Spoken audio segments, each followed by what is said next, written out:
Hello, welcome to my vlog. At we are now at Bacolod Silay Airport. At nakasakay na kami at alis na ng airplane. 10 a.m. na to at hintay kami ng Seattle na airplane at nakasakay na rin kami. At umupo na kami at sana gusto ko manood ng movie but hindi nagagana yung mini TV dito sa Philippine Airlines. And 14 hours in travel at nakakain na rin kami nito ng dinner. At gusto ko sanang manood ng destination like kung saan ba yung bansa pero hindi nag-work. But gabi na ito. And boring. Dinidemo ko na lang yung meron.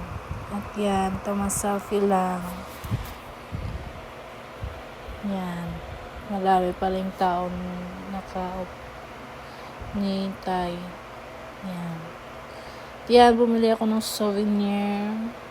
Yan, parang mukha ko hindi pa umalis.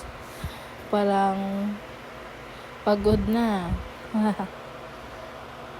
At yan, gabi na, city lights. Tumitingin na ako ng city lights pero nasasad rin kasi iwan ko na yung family ko from Philippines. But a new journey to the USA.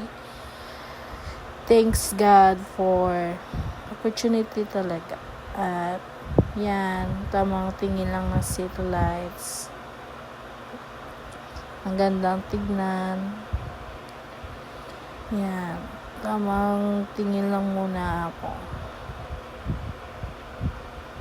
At yan, nakakagising ko lang. At gabi pa rin.